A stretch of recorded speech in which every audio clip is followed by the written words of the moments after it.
Hello बच्चों, मैं हूं देवेंद्र विश्वकर्मा।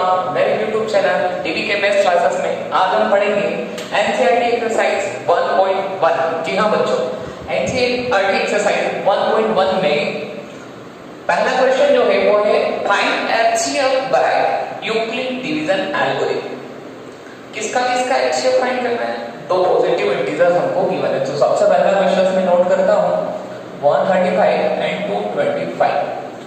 इन दो पॉजिटिव इंटीजर्स का हमें फाइंड करना है एचसीएफ। क्या फाइंड करना है? HCF with the help of Euclid division algorithm. तो सॉल्व। सबसे पहले इन दोनों में कौन ग्रेटर है? 135 या 225? 225 ग्रेटर देन 135। ठीक है बेटा। Then by Euclid division lemma. Euclid division lemma क्या होता है? A equals to PQ plus R where R is greater than R equals to 0 and less than P। इस टाइप से होता है ना बच्चों। तो उसके अकॉर्डिंग हम इसको सॉल्व करेंगे।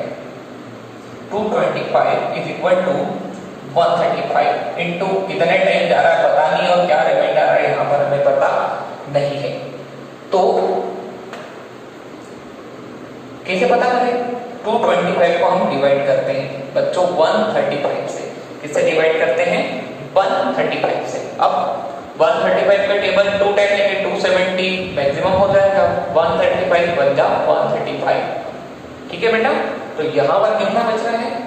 1 टाइम गया यानी क्वोशिएंट क्यों, और रिमाइंडर 90। हमारा यूक्लिड डिवीजन लेमा लग चुका है और ये डिविडेंड वाला रूल भी लग चुका है। ठीक है बच्चों।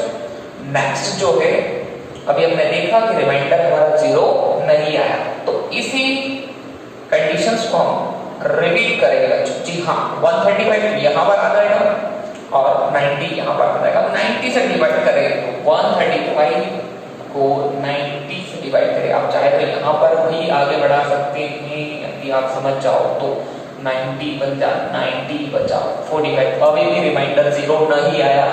इट मींस दैट 135 हमारा डिविडेंड था और 90 से डिवाइड किया, कितने टाइम गया? 1 टाइम। क्या बचा? 45। अभी भी रिमाइंडर 0 नहीं है। अब ये रिपीट करते हैं 90 को यहाँ पर, 45 को इसकी जगह पर। ठीक है बेटा। 45 के टेबल में 2 टाइम आ जाएगा। जी हाँ, अब हमें रिमाइंडर क्या मिल गया? 0, जिसका मुझे था इंतजार, यानी कि रिमाइंडर आपका क्या गया? 0। तो जब रिमाइंडर 0 तो बच्चों जो डिवीजर है वो ही एचसीएफ होगा। जी हाँ बच्चों, रिमाइंडर 0 तो डिवीजर ही एचसीएफ होगा, डिवीजर ही एचसीएफ होगा। When remainder is equivalent to 0 then divisor will be HCF. So here remainder is 0, therefore 45 divisor will be HCF, will be HCF। ठीक है बच्चों। अब यदि आप इसको चेक करना चाहते हो तो एक और मेथड मैं आपको बताता हूं कि आपने सही किया या नहीं किया। जनरली बहुत कम लोग इसको चेक करते हैं, इसे यूज करते हैं, लेकिन आपकी सुविधा के हिसाब से यदि आप चेक करना चाहते हो ये आंसर करेक्ट है। बेटा इन दोनों नंबर्स को लिया आपने 225 और 135। ठीक है। इसमें से छोटा कौन है? 135 लिखा आपने यहाँ पर।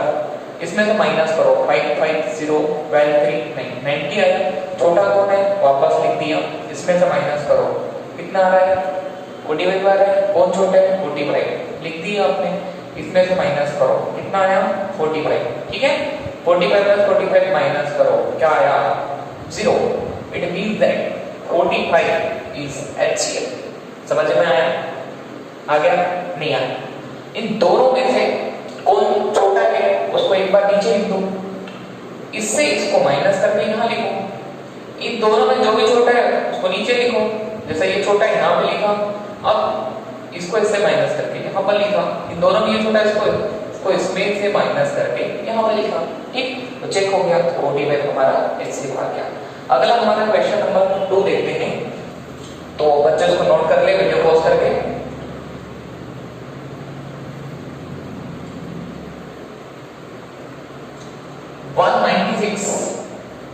and 195 sorry 3820। जी हाँ, यहाँ पर भी वही प्रोसेस 38220 ग्रेटर देन 196, थोड़ा शॉर्टकट ले रहा हूँ अब मैं। Then by Euclid division algorithm क्या लिखोगे, 38220 इज इक्विवेलेंट टू 196 इनटू पता नहीं कितने टाइम और क्या बच रहा। तो बच्चों मेरे पास एग्जैक्ट कैलकुलेशन है, क्योंकि इस क्वेश्चन को मैं जाने कितनी बार करा चुका हूं मैं। 196 को हम मल्टीप्लाई करेंगे 195 से, तो पूरा का पूरा आ जाएगा 38220, यानी कि रिमाइंडर रहेगा 0। कैसे, 38220 में हम डिवाइड करेंगे 196 से, तो जाएगा 195 टाइम और पूरा आ जाएगा 3220, रिमाइंडर आ जाएगा 0। हमें रिमाइंडर 0 आया, हमको यही तो चाहिए, रिमाइंडर 0 आया तो डिवीजर कौन है, 196, तो 196 इज सच।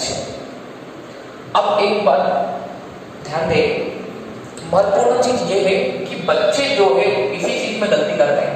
कई बार क्वेश्चन आता है 1 मार्क्स के लिए सीबीएसई में, और बच्चे वहां गलती कर जाते हैं कि 196 तो क्वेश्चन में ही गिवन है, क्या ये आंसर थोड़ी होगा, तो इससे 195 लिख जाते हैं। तो आप ये गलती नहीं करेंगे, हमेशा ध्यान रखना कि डिवीजर ही एचसीएफ होता है। लिखोगे आप या remainder is equal to 0, therefore HCF will be 196। जी हाँ, ये जो गिवन था यही एचसीएफ होगा। आई बात समझ में? चलो इस क्वेश्चन को वीडियो पॉज करके नोट कर लेना, मैं नेक्स्ट क्वेश्चन की ओर जाता हूँ। बहुत आसान क्वेश्चन था ये। अगला क्वेश्चन है 867 बताओ बच्चों कौन ग्रेटर है, 867 इज ग्रेटर 225। थोड़ा स्पीड में ले रहा हूं मैं। Then by Euclid division algorithm क्या लिखेंगे, 867 225 कितने टाइम जा रहा मेरे को पता नहीं है, और कितने टाइम जाने के बाद कितना बचेगा पता नहीं है। करेंगे इसको कैलकुलेट। 867 मेरे को आते ही टेबल आपको बताना पड़ेगी, 225 से कितने टाइम जाएगा, तो 4 टाइम जाएगा तो कुछ ज्यादा हो जाएगा, पता है आपको। ये 800 हो जाएगा और ये 25 4900 हो जाएगा, तो 4 टाइम नहीं ले सकते, 3 टाइम लो। 3 5 जा 50, 3 2 जा 6 7, 3 2 जा 6 माइनस किया 7 5 2, इसको माइनस करोगे कितना आएगा 9, ठीक है।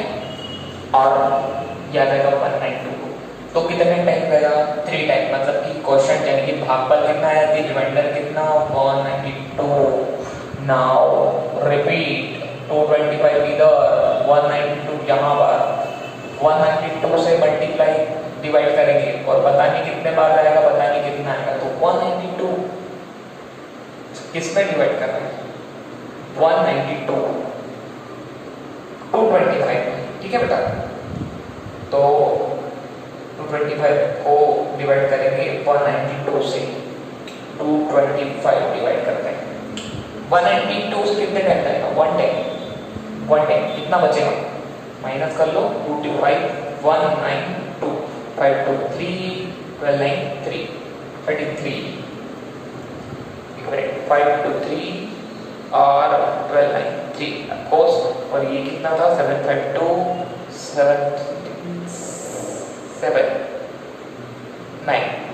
अब कोस करेक्ट, जी हाँ, तो यहाँ पर कितना आ रहा है 192 से 225 के लिए 1 टाइम देंगे हम तो 33, ठीक है। 192 गिरा देखा हमने 192 और 192 को दे रहा हूँ मैं 33 से, कितने टाइम जाएगा पता नहीं, कितना आ रहा वो भी मुझे पता नहीं। चलो आज ट्राई करते हैं 192 से 33 से कितने टाइम जाएगा, 4 टाइम जाएगा और 3 12। एक मिनट, ये मिस्टेक कर गया मैं, यहाँ पर क्वेश्चन ही गलती किया था, सॉरी। 255 आएगा यहाँ पर, 255 आएगा, सॉरी 255 यानी कि यहाँ आएगा 255 और 3 टाइम जाने के बाद कुछ और बचेगा, इसको लिमिट घटाना पड़ेगा। पहले से डाउट हो रहा था मुझे, क्वेश्चन गलत लिख गए हम, 255 लिए, तो 867 को हमने डिवाइड किया 255 से, ठीक है। 255 कितने टाइम जाएगा, 3 टाइम करके देखें, 3 5 का 50, 3 5 का 15 और 16 के 6, 1 3 2 जा 1 7, ठीक है। 3 टाइम लिया, कितना बच रहा है 7 5 2 0 1 1 0 2। This is exact calculation. Now 255 102 कितने टाइम जाएगा 2 टाइम और कितना बचेगा 51 कैसे सर आपने किया 102 किससे डिवाइड किसमें करेंगे 255 में कितने टाइम जाएगा 2 टाइम 204 कितना बचेगा 51 लिख दिया 102 यहाँ पर लेके आए किससे कर रहे हैं 51 से कितने टाइम जाएगा 2 टाइम रिमाइंडर क्या 0 ये आ गया रिमाइंडर 0 मतलब डिवीजर 51 ही एचसीएफ होगा तो एचसीएफ हमारा कितना आया बच्चों 51 समझ आया तो एनसीईआरटी एक्सरसाइज के 1.1 का ये पहला क्वेश्चन आपको क्लियर हो गया ठीक है आगे बढ़ते हैं हम एनसीईआरटी एक्सरसाइज का सेकंड क्वेश्चन लेते हैं तो वो मैं आपको एक डब्ल्यू का पहले ही दे चुका था इसको पॉज करके नोट कर लेना सेकंड क्वेश्चन लेते हैं NCERT exercise second question is show that question 2 so that any odd या पहले बता चुका हूं मैं odd positive integer is of the form 6q plus 1 and 6q plus 3 where q is integer Hindi medium वालों के लिए दर्शाइए कि कोई भी धनात्मक विषम पूर्णांक किसके रूप का होगा 6 के प्लस 1 तथा 6 के प्लस 3 के रूप का होगा तो आज बच्चों सॉल्व करते हैं सॉल्यूशन वही हमारा माना कि light a is equals to let a be any positive odd यहाँ पर odd लिखेंगे odd positive integer let small a be any odd positive integer क्योंकि यहाँ पर odd कहा है and b is equivalent to 6 सबसे पहले ये चीज करा चुका हूं मैं then by Euclid division किससे बच्चों एल्गोरिथम क्या लिखेंगे a is equals to bq plus r is greater than or equals to 0 and less than b जी हाँ अब नेक्स्ट हम क्या करते हैं वैल्यू पुट करते हैं अब यहां से r का पॉसिबल वैल्यू क्या है here the total possible values for values of r is equals to 0 1 2 3 4 5 6 नहीं 0 1 2 3 4 5 क्यों क्योंकि r is greater than or equals to 0 0 के इक्वल उससे ग्रेटर है बट लेस देन 6 तो ये सारे वैल्यू ठीक है नाउ व्हेन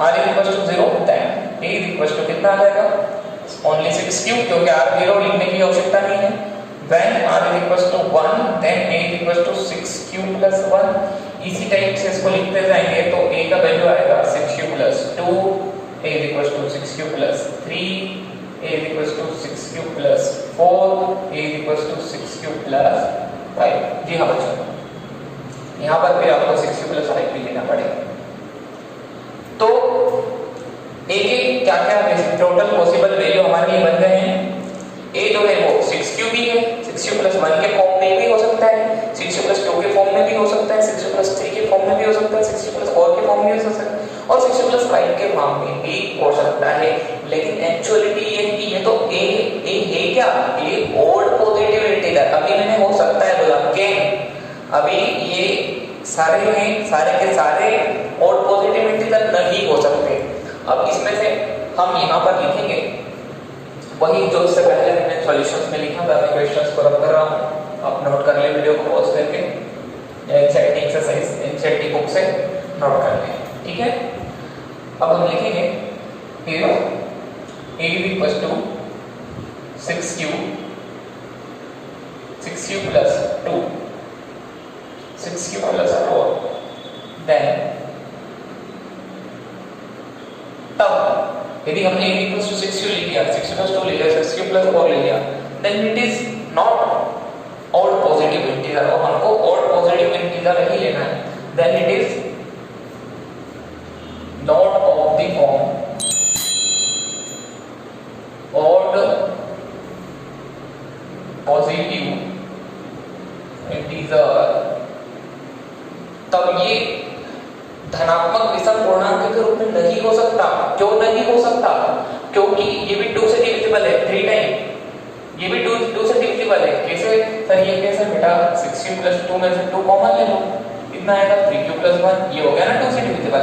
ये भी है और ऐसे कैसे ये भी है पॉजिटिव इंटीजर, बिकॉज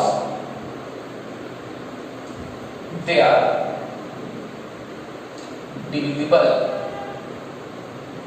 बाय 2। अगर ये 2 से डिविजिबल है तो ये not of the form odd positive integer, हमको यही बताना है। अगर ये ओड नहीं, ये ओड नहीं है मतलब क्या है? ये इवन। अरे ये ओड नहीं है मतलब क्या है? ये इवन है। अरे क्या है? Even positive integer. तो सर यदि ये इवन तो ये इवन, तो जो बचा है वो तो ये हो गया आपका odd positive integer, odd positive integer, odd positive integer. Either, इसके बाद हम लिखेंगे आइदर इंटीजर्स आर इवन और ओड, सो देयरफॉर डायरेक्टली लिख लूं मैं, therefore odd positive integer is of the form 6u plus 1, 6u plus 3, 6u plus 5। Same to same 3 question हो गए। आप खुद से इसको ट्राई कर सकते थे।